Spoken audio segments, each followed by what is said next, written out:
Good morning, dear students. You welcome again in this class.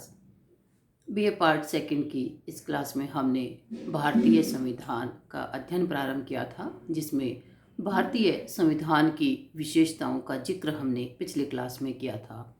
3 विशेषताएं हमने अध्ययन कर ली थी या उनकी जानकारी प्राप्त कर ली थी। अब उसे आगे हम कंटिन्यू करते हैं। भारतीय संविधान की जो अगली विशेषता है वो है मूल अधिकारों का अस्तित्व। भारतीय संविधान के निर्माताओं को इस चीज़ का एहसास था कि व्यक्ति के व्यक्तित्व विकास के लिए, उसके गरिमापूर्ण जीवन जीने के लिए कुछ मौलिक अधिकारों का अस्तित्व होना बहुत आवश्यक है। और इसीलिए उन्होंने भारतीय संविधान में 7 मूल अधिकारों का प्रावधान रखा। और महत्वपूर्ण ये बात थी कि केवल अधिकारों का प्रावधान इसमें नहीं रखा गया, बल्कि इनके संरक्षण की भी पूरी व्यवस्था की गई। मूल संविधान में 7 अधिकार इस प्रकार थे: समानता का अधिकार, स्वतंत्रता का अधिकार, शोषण के विरुद्ध अधिकार, धार्मिक स्वतंत्रता का अधिकार, शिक्षा और संस्कृति का अधिकार, शोषण के विरुद्ध अधिकार और संपत्ति का अधिकार। लेकिन संपत्ति के अधिकार के परिणाम कुछ नकारात्मक थे, क्योंकि उससे अमीरी और गरीबी के बीच खाई और अधिक बढ़ने की संभावना थी। इसलिए इस मूल अधिकार को 44वें संशोधन द्वारा 1978 में मूल अधिकारों की श्रेणी से हटाकर केवल सामान्य अधिकार या कानूनी अधिकार बना दिया, और शेष 6 मूल अधिकार अभी भारतीय संविधान में है। इन संविधान के मूल अधिकारों को मूल शब्द इसलिए इसमें जोड़ा गया क्योंकि सामान्य परिस्थितियों में राष्ट्र के समक्ष कोई आपदा या विदेशी आक्रमण का यदि कोई ऐसा सीन हो, उससे राष्ट्र गुजर रहा हो, उसके अलावा सामान्य परिस्थितियों में मूल अधिकारों को सरकार के द्वारा नहीं छीना जा सकता। और जब राष्ट्र ही संकट में है तो राष्ट्र से पहले व्यक्ति के अधिकारों की बात करना वैसे भी बेमानी है। मूल अधिकारों का न्यायपालिका के द्वारा संरक्षण का प्रावधान भी किया गया है। ये इनका और अधिक महत्व को प्रतिपादित करता है। अगली जो विशेषता है, मूल अधिकारों को हमने अमेरिका के संविधान से ग्रहण किया। अगली विशेषता, राज्य के नीति निर्देशक तत्व। नीति निर्देशक तत्वों का जिक्र संविधान के भाग 4 में किया गया है, और ग्लेडविन ऑस्टिन ने यह कहा था कि ये संविधान की आत्मा है। इनको हमने आयरलैंड के संविधान से ग्रहण किया। आयरलैंड के संविधान से ग्रहण करने के पीछे प्रेरणा ये थी क्योंकि उस समय भारत की आर्थिक स्थिति इतनी अच्छी नहीं थी कि इन्हें मूल अधिकारों की तरह लागू किया जाता, अपितु ये राज्य की स्वेच्छा पर छोड़ दिए कि राज्य जैसे जैसे उसके साधन संसाधन, उसकी संपन्नता होगी, वो अपनी नीति में इन चीज़ों का अनुसरण करेगा। राज्य को नीति का निर्माण करते समय इन दिशा निर्देशों को ध्यान में रखना होगा। राज्य के लिए कुछ ऐसे निर्देश निर्धारित किए गए जिसमें निःशुल्क और अनिवार्य शिक्षा का प्रावधान हो, समान नागरिक संहिता हो, महिला पुरुष को समान वेतन की बात हो, श्रमिकों के काम के घंटों की बात हो। बहुत सारे प्रावधान इसमें अनुच्छेद 36 से लेकर 51 तक इनका वर्णन संविधान में किया गया है। तो ये नीति निर्देशक तत्व मूल अधिकारों के पूरक के रूप में कार्य करते हैं। मूल अधिकार व्यक्ति के साथ ऐसा व्यवहार नहीं हो, राज्य के द्वारा ऐसा नहीं किया जाए, जैसे समानता के अवसर उपलब्ध कराए जाएं, राज्य के साथ व्यक्ति विशेष के लिए विशेष नहीं किया जाए, और आम व्यक्ति के साथ जाति धर्म के नाम पर, रंग लिंग स्थान के आधार पर कोई भेदभाव नहीं किया जाए। वहाँ पर राज्य के प्रति एक निषेधात्मक दृष्टिकोण है। नीति निर्देशक तत्वों में राज्य को नागरिकों के लिए कुछ करने की अपेक्षा या करने के लिए इन्हें दिशा निर्देश दिए गए हैं। वो नकारात्मक आधार पर है और नीति निर्देशक तत्व सकारात्मक पहल लिए हुए है। अगली जो विशेषता है, कठोरता और लचीलेपन का मिश्रण। अमेरिका का संविधान बहुत अधिक कठोर प्रवृत्ति का है, जिसमें संशोधन करने के लिए एक बहुत ही कठोर प्रक्रिया से गुजरना पड़ता है। ब्रिटेन का संविधान इतना लचीला है कि वहाँ पर बहुत ही आसानी से सामान्य नीति की तरह संविधान में संशोधन हो जाता है। भारत ने अपनी परिस्थितियों के अकॉर्डिंग दोनों ही संविधानों का उदाहरण अपने सामने रखते हुए एक मध्यम मार्ग को अपनाया कि कुछ क्षेत्रों में इसमें बहुत लचीलापन रखा गया, कुछ क्षेत्रों में लचीलापन और कठोरता का मिश्रण रखा और कुछ जगह इसमें कठोरता के रवैये को अपनाया। तो अल्टीमेटली ये कहा जा सकता है कि भारतीय संविधान कठोरता और लचीलेपन के मिश्रण के आधार पर संशोधन की प्रवृत्ति रखता है। संसद के द्वारा जो नए राज्यों का निर्माण किया जाता है, राज्यों के नाम में परिवर्तन किया जाता है, वो केवल सामान्य बहुमत के आधार पर हो जाता है। कुछ ऐसे संशोधन है जिसमें संसद के 2/3 बहुमत द्वारा ही वो संशोधन हो जाता है, लेकिन कुछ संशोधन ऐसे हैं जिसमें संसद के 2/3 बहुमत के साथ आधे राज्यों की स्वीकृति भी, उसमें सहमति भी आवश्यक है, क्योंकि भारत एक संघात्मक प्रकृति का राज्य है जिसमें केंद्र और राज्यों की पैरेलल सरकारें चलती है और कुछ ऐसे फील्ड है जहां पर राज्यों की सहमति होना आवश्यक माना जाता है। अगली विशेषता केंद्रोन्मुख संविधान। जैसे अभी हमने बात की कि भारत का संविधान संघात्मक प्रकृति का है। संघात्मक प्रकृति में केंद्र और राज्य दोनों ही सरकारों की शक्ति का जो स्रोत है वो संविधान है। संविधान के द्वारा दोनों की शक्तियां दी गई है, दोनों एक दूसरे के क्षेत्रों में इंटरफेयर नहीं कर सकती। लेकिन कोई भी राष्ट्र की अस्मिता, उसकी पहचान, राष्ट्रीय एकता और अखंडता की हिफाजत के लिए केंद्र सरकार का ज़्यादा मजबूत होना आवश्यक है।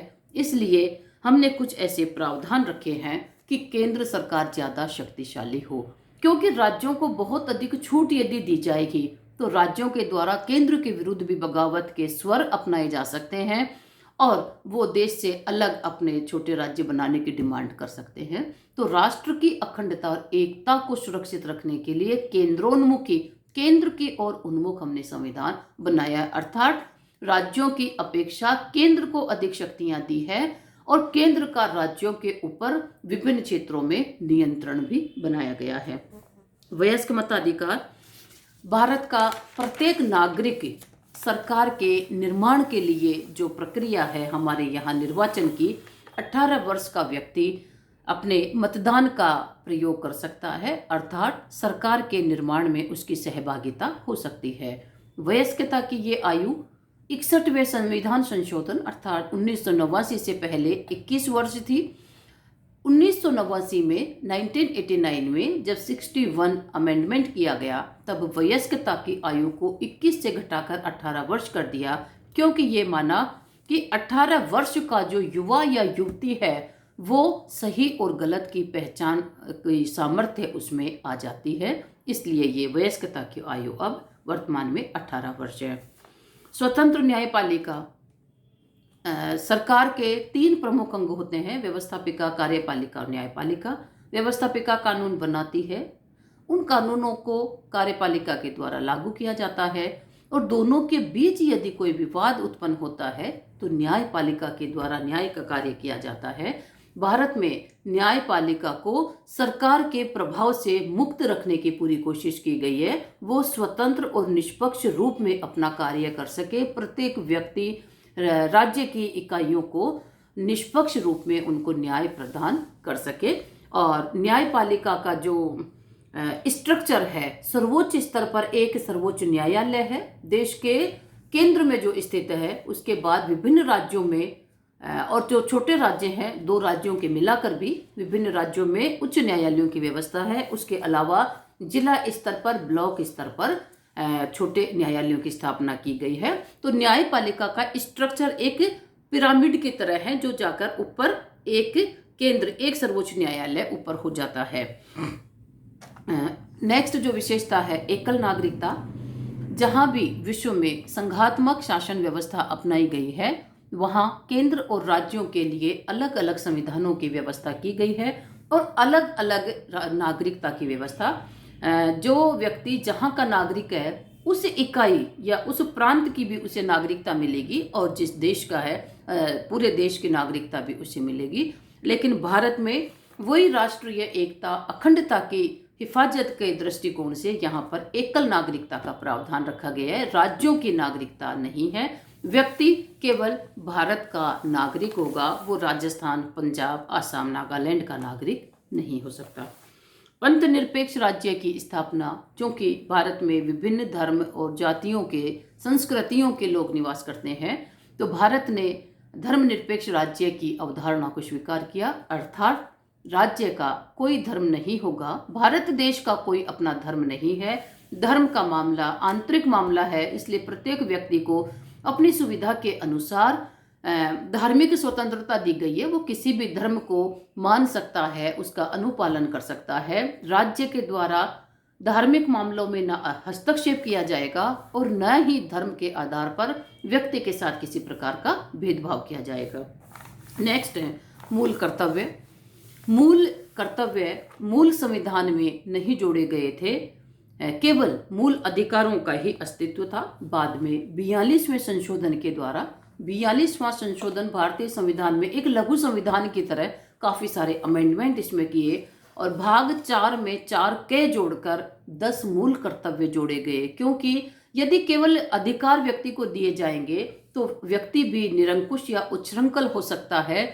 तो अधिकारों के पूरक के रूप में कर्तव्यों की हमेशा महत्ता रही है। इस चीज को ध्यान में रखते हुए 42वें संशोधन द्वारा यानी कि 1976 में 1976 में मूल कर्तव्य जोड़े गए जो कि 10 थे और 11वां कर्तव्य जोड़ा गया 2002 में। 86वें संशोधन द्वारा 2002 में 11वां कर्तव्य जोड़ा गया कि प्रत्येक माता पिता का ये कर्तव्य है कि वो अपने बच्चों को शिक्षा के लिए स्कूल में भेजें। तो अब मूल कर्तव्य 11 हैं।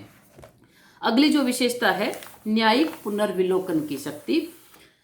न्यायिक पुनर्विलोकन की शक्ति कार्यपालिका और व्यवस्थापिका के कार्यों और कानूनों को संवैधानिक दृष्टिकोण से न्यायपालिका द्वारा जांच किया जाना और यदि वो संविधान के विपरीत है, जिस सीमा तक वो संविधान के विपरीत है उस सीमा तक उनको अवैध घोषित कर देना। अर्थात व्यवस्थापिका के द्वारा बनाए गए कानून और कार्यपालिका के द्वारा किए गए जो भी कार्य यदि वो संविधान के विपरीत हैं तो उसी सीमा तक न्यायपालिका के द्वारा उन्हें अवैधानिक घोषित किया जा सकता है। ये सर्वोच्च न्यायालय को प्राप्त न्यायिक पुनर्विलोकन की शक्ति है। इसी तरह इसका हम डिटेल में आगे अध्ययन करेंगे। न्यायिक पुनर्विलोकन की शक्ति अपनाना भारत के लिए इसलिए जरूरी था क्योंकि व्यवस्थापिका चूंकि जनता का चुना हुआ सदन है, लेकिन यदि वो जनहित के विरुद्ध कानून का निर्माण करे तो व्यक्ति के पास उसका कोई सहारा नहीं होगा। व्यक्ति का शोषण व्यवस्थापिका अपने कानूनों के माध्यम से कर सकती है और कार्यपालिका उसी तर्ज पर निरंकुश तरीके से शोषणकारी प्रवृत्ति को अपनाते हुए उन कानूनों को लागू कर सकती है।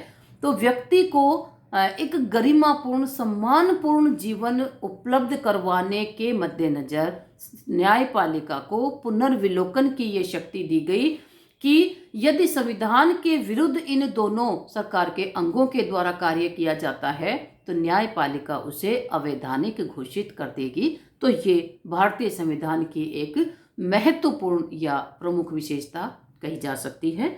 तो ये भारतीय संविधान की प्रमुख विशेषताएं जिनका हमने अध्ययन कर लिया और नेक्स्ट जो क्लास होगी उसमें हम भारतीय संविधान का अन्य कोई भी चैप्टर मूल अधिकार जो भी होगा हम स्टार्ट करेंगे। आज की क्लास में इतना ही। Okay, thank you, all the best.